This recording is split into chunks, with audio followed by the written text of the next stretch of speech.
बस होर कोई असंतुष्टि है ही नहीं। अगर कोई मनुष्य असंतुष्ट है तो परिवारिक तल पे असंतुष्ट होएगा या व्यवहारिक तल पे असंतुष्ट होवेगा या फिर व्यक्तिगत अपने आप विच असंतुष्ट होवेगा।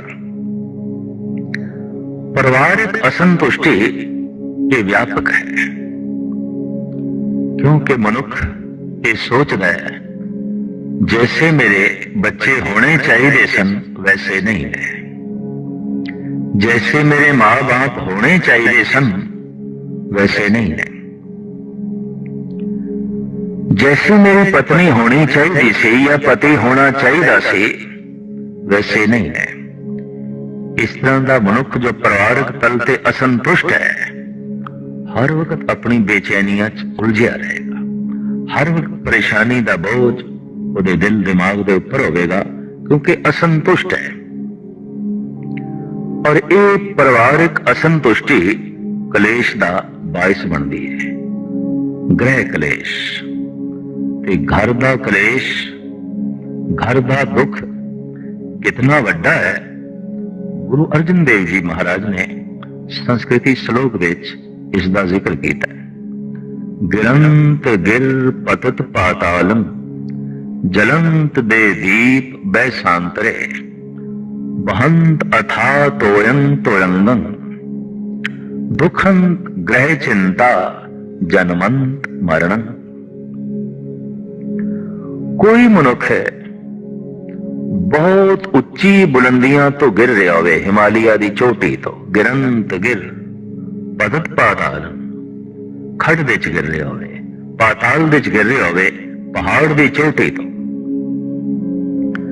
जलंत दे दीप बैसांतरे ज्वालामुख दी अग दे विच जल रहा होवे, सड़ रहा होवे, शोले बलदी अग ओदे च जल रहा होवे, या फिर अथाह सागर दियां लहरां विच गोते खा रहे होवे, डुब रहे होवे।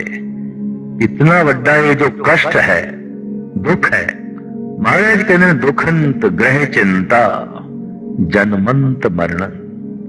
इन्हां सारे दुखों नालों भी घरेलू कलेश जिहड़ा है ये ज्यादा दुखदाई है। घर की जिहड़ी चिंता है ये ज्यादा दुखदाई है। क्यों कि ये जन्म ते मरण का कारण बनती है।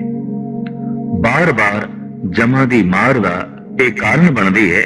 जबकि जल विच मनुख डुब गया, मर गया, 5-10 मिनट का कष्ट, अग दे सड़ गया, 10-20 मिनट की तकलीफ, पहाड़ की बुलंद चोटी तो थले गिरे है, हड्डियां चूर चूर हो गई ने, तड़पे है आधा घंटा बस इन्नी तकलीफ। पर गृह कलेश जिहड़ा है, घरेलू कलेश, घरेलू विपता झगड़े, ये इतने वड्डे कलेश नूं जन्म देंदे ने, कष्ट नूं जन्म देंदे ने कि मनुख बार बार जमदा है, बार बार मरदा है और हर जन्म विच दुख भोगदा है और दुख दे विच मर जांदा है। दुख दी यात्रा बहुत लंबी हो जाती है उस मनुख दी जो घरेलू कलेश विच जी रहा है। ते घरेलू कलेश विच कौन है जो असंतुष्ट है? इस तरह के मनुख नूं कहंदे ने परिवारिक तौर ते असंतुष्ट। सारी दुनिया विच ये असंतुष्टि व्यापक है। कोई अपनी मां तो असंतुष्ट, कोई अपने पिता तो, कोई अपने बच्चियां तो असंतुष्ट, कोई अपनी पत्नी तो, कोई अपने पति तो, कोई भिरावां तो असंतुष्ट है, तो कोई मित्रां दोस्तां तो असंतुष्ट है। कहता जैसे मेरे दोस्त होने चाहिए सन वैसे नहीं ने, जैसा मेरा भरा होना चाहिए सी वैसा नहीं है, जैसियां मेरियां भैणां होनियां चाहिए सन वैसियां नहीं ने, और जैसी मैनू पत्नी चाहिए सी वैसे नहीं है, जैसा पति होना चाहिए सी वैसा नहीं है। इसनों कहते ने परिवारिक असंतुष्टि। जो परिवारिक तल पे असंतुष्ट है अपनियां असंतुष्टियां उलझिया रहेगा, फसिया रहेगा और रोज रोज ये असंतुष्टि अपना वजन बढ़ाएगी, अपना भार बढ़ाएगी और मनुख इसे बोझ दे थले दब के रह जाएगा, फंस के रह जाएगा। पारिवारिक असंतुष्टि तो बाद दूसरी असंतुष्टि है व्यवहारिक असंतुष्टि। जैसी मेरी प्रारब्ध है, जैसी मेरी उपजीविका है, जैसी मेरी आमदन है, मैं इस तो संतुष्ट नहीं। इसनू कहते ने व्यवहारिक असंतुष्टि। पारिवारिक असंतुष्टि, व्यवहारिक असंतुष्टि, ये दो असंतुष्टियां इतनियां प्रबल ने कि ऐसा असंतुष्ट मनुख हर वक्त उलझन दे होगा, हर वक्त कल्पनावां दा ताना पेटा बुनदा रहेगा, हर वक्त तनाव अपने सिर ते रखेगा और अपना जीवन गवाई जाएगा। ये दो असंतुष्टियां व्यापक तौर ते संसार विच मौजूद ने और इन्हां दो असंतुष्टियां दा नाम है पारिवारिक असंतुष्टि, व्यवहारिक असंतुष्टि। एक तीसरी असंतुष्टि है जिसनू कहंदे ने व्यक्तिगत असंतुष्टि। ये परमार्थिक है, ये धार्मिक है। व्यक्तिगत असंतुष्टि, जो व्यक्तिगत तल ते असंतुष्ट है, इस तरह के बंदे नू भगत कहंदे ने, साधक कहंदे ने। ये परिवारक तल ते संतुष्ट है, कहंदा जैसा मेरा परिवार है ठीक है, जैसे मां बाप ने ठीक ने, जैसे बहन ते भरा ने बिल्कुल ठीक ने, जैसी पत्नी है, जैसा पति है, ये तो ठीक ने, और जैसी मेरी प्रारब्ध है ये भी ठीक है, पर जैसा मैं हां मैं ठीक नहीं। ये अपने आप विच असंतुष्ट होंदा है, कहंदा है प्रभु बाकी ते सब कुछ ठीक है, मेरा परिवार ठीक, मेरी उपजीविका भी ठीक, प्रारब्ध भी ठीक, पर की करा हे प्रभु मैं ठीक नहीं। तो ये तीन तरह दियां असंतुष्टियां ने, पारिवारिक असंतुष्टि, व्यवहारिक असंतुष्टि, व्यक्तिगत असंतुष्टि। अक्सर देखा गया है कि दो ही असंतुष्टियां विच सारा संसार घूम रहा है, पारिवारिक असंतुष्टि और व्यवहारिक असंतुष्टि। घर घर विच कलेश है पारिवारिक असंतुष्टि करके, और कलेश तो पैदा हुई पीड़ा जन्म ते मरण का कारण बनती है। कि कलेश पैदा होता है इथों, पुत्र मां बाप तो संतुष्ट नहीं और मां बाप बच्चियां तो संतुष्ट नहीं, पति पत्नी तो संतुष्ट नहीं और पत्नी पति ते संतुष्ट नहीं।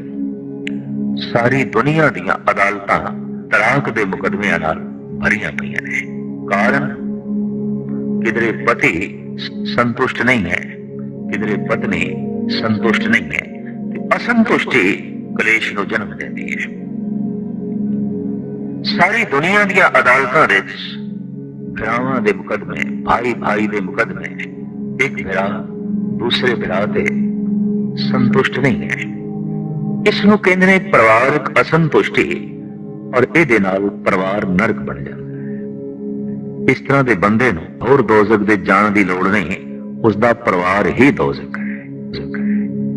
जो परिवारक तल ते असंतुष्ट है। व्यवहारिक असंतुष्टि, ऐसे मनुख का धंधा ही नरक है, क्योंकि अपने धंधे विच, अपने व्यवहार विच संतुष्ट नहीं, अपनी प्रारब्ध ते संतुष्ट नहीं, अपनी उपजीविका ते संतुष्ट नहीं। तो ऐसा मनुख धंधा करदे होया, काम करदे होया किसी हद तक नरक ही भोगेगा, क्योंकि संतुष्ट नहीं है। लेकिन एक तीसरी असंतुष्टि जो धर्म नूं जन्म देंदी है, सच नूं जन्म देंदी है, प्रभु दे नेड़े ले आउंदी है, व्यक्तिगत असंतुष्टि। हे प्रभु बाकी ते सब कुछ ठीक है, जैसा मेरा परिवार है ठीक है, जैसी मेरी प्रारब्ध है ठीक है, पर जैसा मैं हां मैं ठीक नहीं। वेद कहते ने मुझ अवगुण सै नाही दोष। हे प्रभु तेरे ते कोई दोष नहीं, जी तेरी कृपा तेरी बख्शिश दा मैं अजे तक पात्र नहीं बन सकिया। तेरे तो अजे तक मैनू जे आनंद की प्राप्ति नहीं हो सकी तो कमी मेरे विच है, दोष मेरे विच है। मुझ अवगुण सह नाही दोष। ये जिहड़ी व्यक्तिगत असंतुष्टि है, इस दे च मनुख इस ढंग की साधना करता है कि अपने आप को महान बनाता है, पात्र बनाता है। ते जिस दिन पात्रता बन जाती है उस दिन परम आनंद की प्राप्ति हो जाती है। जो व्यवहारिक ते परिवारिक असंतुष्टि च फसे हुआ है वो बहुत कुछ भी बना लवे ते बहुत कुछ भी प्राप्त कर लवे। साहिब गुरु नानक देव जी महाराज कहते हैं कि जिंदगी की बाजी हार जाएगा, भावें बहुत कुछ प्राप्त कर लवे, किन्ना कुछ प्राप्त कर लवे।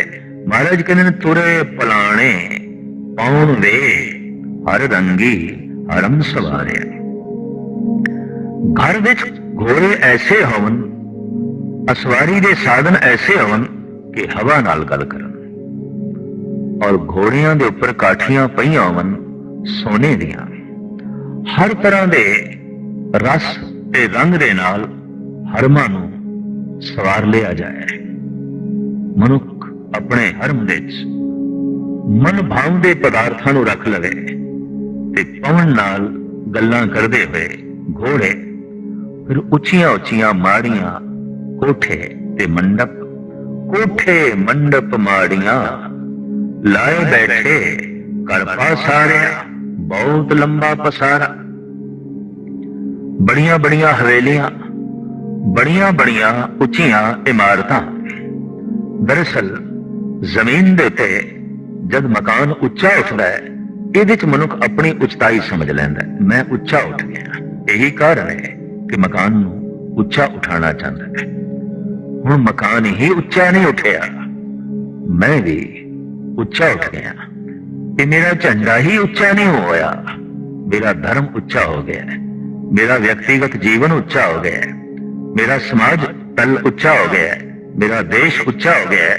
इस वास्ते कहते ने कि माड़ी कोठा नीवा नहीं चाहिए, उच्चा चाहिए, झंडा उच्चा चाहिए, बुलंद चाहिए।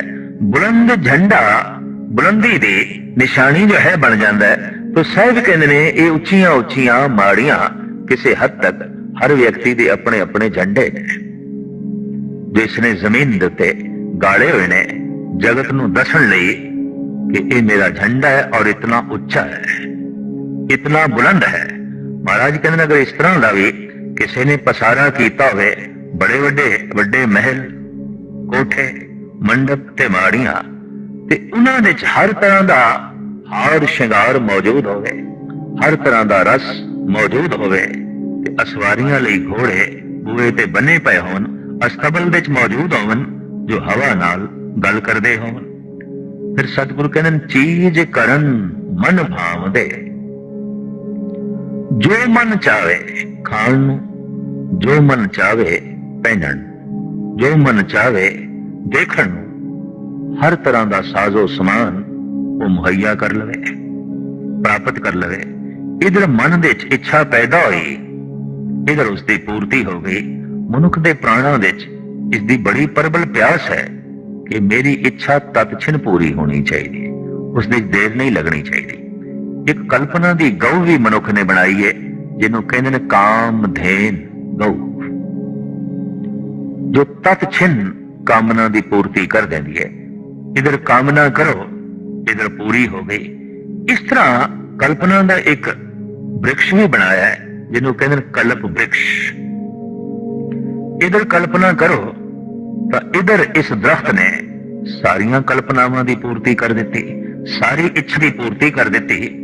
तो मैं इस करा समूह ब्रह्मंड विच कोई ऐसा वृक्ष नहीं है जिहदे थल्ले बैठो कल्पना करो ते तत्क्षण पूरी हो जाए। गौवां ते ने पर कामधेन गऊ कल्पना दी गऊ है। वृक्ष ते बथेरे ने पर कल्प वृक्ष वाकई कल्पना का ही वृक्ष है, क्योंकि मनुख की कल्पना के अंदर बार बार ये दौर चलता है कि कुछ ऐसा होवे कि मैं इच्छा करा कि तत्क्षण पूरी हो जाए। कोई ऐसा पहाड़, कोई ऐसा देवता, कोई ऐसा संत, कोई ऐसी गऊ, कोई ऐसा वृक्ष, कोई ऐसा ग्रह, कोई ऐसा नक्षत्र होवे कि जिसके सामने मैं देखा और इच्छा करा तत्क्षण पूरी हो जाए, तत्क्षण इच्छा कोई भी नहीं पूरी होती। वक्त लगता है, समा लगता है, और उस दे लई सबर चाहिए। शायद इस वास्ते बाबे फरीद ने कहा कि सबर एव सुआओ जे तू बंदा दृढ़ करे, वध थी वे दरियाओ टुट न थी वे वाह। साबर बंदे सागर की तरह हो जाते ने, छोटे छोटे नदी नालियां की तरह नहीं, उत्ते महान हो जाते ने। पर साहब कहते चलो ऐसा भी हो जाए कि मन दे जिहड़ी इच्छा पैदा होवे और जबान नाल उसकी फौरन फरमाइश होवे ते पूर्ति भी है, उसे वक्त उस इच्छा की पूर्ति भी हो जाए। चीज करन मन भाव दे हर बुझन नाही हारिया। अगर इस तरह का कोई फसिया होया मनुख है महल माड़ियां दे तरह तरह के हरमां दे, महाराज कहते उसनूं हरी दी सूझ नहीं आती, हरी दी समझ नहीं आती। इहदे नाल की होंदा है, वो अपना जीवन हार जाता है। एक जुआरी धन हारदा है, कोई संपदा हारदा है, कोई अपने कपड़े हारदा है, कोई गहने हार देंदा है। इतिहास विच ऐसा भी जिक्र है कि कोई अपनी स्त्री हार देंदा सी जुए दे विच। पर यह तो बहुत बड़ा बदकिस्मत है, इतने अपने आप को हार के चले। भगत कबीर कहते ने चले जुआरी दोए हथ झाड़, ये दोवें हथ झाड़ के जुआरी जा रहे हैं। ये चार कंधियां ते कौन जा रहे हैं? ये मरगढ़ घाड़ की तरफ कौन जा रहे हैं? ये वो जुआरी जो जीवन हार गए, जिंदगी हार गए। जेतू ते वो है कि जिन्हों परम जिंदगी मिल जाए जिहदे च मौत ना होवे, पर इते हार के जा रहे हैं। इनू परम जिंदगी नहीं मिली, इनू परम जीवन नहीं मिलिया, ये हार के जा रहे हैं। चले जुआरी दोए हथ जार। तो साहब कहते ने चीज करन मन भाव दे हर बुझन नाही हारिया। कर फरमाइश खाया वेख महलत मरण वे सारिया। महलत महलात नू वेख के, अपना लंबा चौड़ा पसारा वेख के, ते तरह तरह की फरमाइश की पूर्ति वेख के मौत भुल गई। जन्म चेते रहा, जीवन चेते रहा, मरण भुल गया। धर्म का जन्म मौत के चिंतन तो है, काल के चिंतन तो ही अकाल का जन्म है। जब कोई काल का चिंतन करता है, मौत का चिंतन करता है, तो ऐसा होता है कि उसनों वो जीवन प्राप्त हो जाता है जिहदे च मौत नहीं। आखिर ऐसी की खूबी है मौत के चिंतन दे, क्योंकि जिसनों अपनी मौत चेते है वो किसी नाल छल नहीं कर सकेगा, कपट नहीं कर सकेगा, किसी दे जबर नहीं कर सकेगा, किसी नाल धोखा नहीं कर सकेगा, किसी नाल झूठ नहीं बोल सकेगा, और किसी का कुछ हथिया नहीं सकेगा। अगर हथियाया इसने और इस देश उसनों पूर्ण तौर पे सफलता मिली है, तो समझ लेना इसनों मौत चेते नहीं, जीवन चेते है, जन्म चेते है। ऐसे मनुख की दृष्टि अपने आप विच नहीं होंदी जो असंतुष्ट है, उदी दृष्टि पराए घर विच होंदी है। और यही आचरण तो गिरी हुई गल गुरु ग्रंथ साहब जी महाराज ने मान ली है कि लोभाद दृष्ट पर ग्रहण जद विद आचरण। अगर दृष्टि प्राय तन ते चित वह टिक गई है तो दृष्टि दुराचारी हो गई।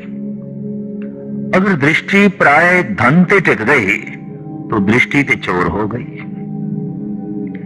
जिसदी दृष्ट चोर हो गई, जिसदी दृष्ट यार हो गई, उन्होंने हत्थां पैरां नाल भी चोरी करदियां देर नहीं लगेगी।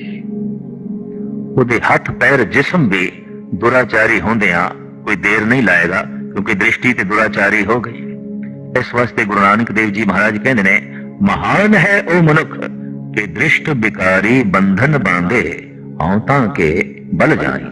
जो अपनी दृष्टि नु बंधन पावे, पराए तन ते ना टिके, पराए धन ते ना टिके, पर अंदर असंतुष्टि है, तो ऐसे मनुख की दृष्टि पराए धन ते ही टिकेगी, अपने धन ते टिक नहीं सकती, क्योंकि अपने धन दे चो संतुष्ट नहीं है। तो दृष्टि चली गई है पराए धन ते।